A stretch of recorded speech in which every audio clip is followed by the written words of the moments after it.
I'm Shelley Whitmore. I'm the Manager of Physician Relations for the Colorado Fetal Care Center. Hi, I'm Nick Barrett. I'm a maternal fetal medicine physician at the Colorado Fetal Care Center.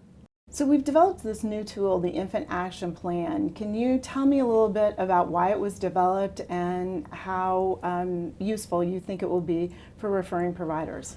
We're really excited about the Infant Action Plan because what it is it's basically a tool for us to streamline the process of getting babies after they're born to the care providers and into the clinics and specialists that they need through Children's Hospital Colorado. When a family finds out there's a pregnancy, they do lots of planning. They plan for care before the baby is born. They plan for care of how the delivery room looks and how they expect things to go.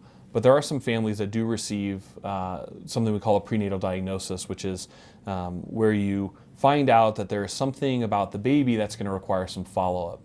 So we want to make sure to focus on those families so that they have a plan in place so that they know if they've received a prenatal diagnosis, that they know who do they call, where do they go, what do they do if there's an emergency, and I think also importantly for their providers to also have those same resources so that they know when they're planning their pregnancy after that baby is there, what's the plan and what do they do. So who should have an infant action plan? So in almost every pregnancy, a woman receives an ultrasound in which they take a look at the baby and they do a diagnostic study to look to see if there's any concerns, abnormalities, or changes in the fetus, with the idea being that if they saw something, we want to make sure to evaluate it and best take care of the baby.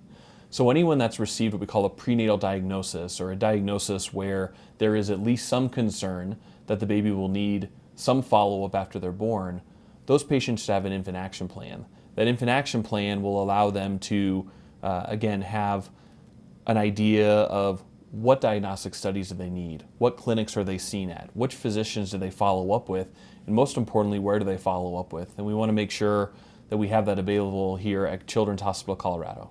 So why is this tool important for the MFMs who send to the Colorado Fetal Care Center or even OBGYNs? Mm-hmm. How would this be helpful for them? The providers using these tools, like maternal fetal medicine physicians and obstetricians, they're the ones that are doing these ultrasounds. They're the ones that are usually initially making this diagnosis. As a maternal fetal medicine physician, I know that I want to make sure if I have to give a family news for a prenatal diagnosis like this, that I want to feel confident that the family gets the information they need. So for me and for MFMs and obstetricians, this is a really important tool on a bunch of different levels. One of the great reasons for it is actually will allow families to potentially have a visit or a consultation before the baby is born. And that'll be an important tool as well within this infant action plan. Once that plan has been developed through the providers, then the obstetrician or the MFM will also have the tool to say, this is what the diagnosis is, these are who the providers are, this is where I'm delivering, and this is what they need to do after the baby is born. In essence, it streamlines a process that allows those families to get the continuity of care they need now through delivery and after delivery, and so everybody that's part of that team can have that peace of mind with it. So where would you find the infant action plan? So we've developed a tool here that's a worksheet called the Infant Action Plan. And what it is, it's something that we expect the families to leave with after their day of consultation. We also make those tools available to the providers in the clinics, the MFMs or the obstetricians, especially if they don't need to have a prenatal consultation at Children's. One of the important things about our Infant Action Plan is that for a lot of these diagnoses, we do expect babies to be able to deliver at their home hospitals. But sometimes there is a surprise, or sometimes things don't go exactly as planned.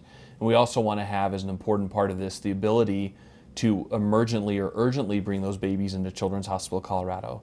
So it'll be important for us, as part of this Infant Action Plan, to know how do we do that, who do we call, and how do we coordinate. That sheet will be used by our coordinators here at Children's in order to get these patients to where they need to go. So Nick, can you give me an example of a patient that would benefit from an infant action plan? Yeah, so we've talked broadly about when you have a prenatal diagnosis, but we can do an example of something. So let's say that a patient's diagnosed with like a cleft lip. A cleft lip is not an emergency after a baby is born, but you want to make sure that in the long run you have a plan to meet with the specialists that help take care of that. That'll be surgeons, that'll be specialists in how to feed, that'll be potentially things like occupational therapists or physical therapists. So for a patient that receives a prenatal diagnosis of a cleft lip, the infant action plan can be used to arrange a prenatal visit if they would like to talk about these plans.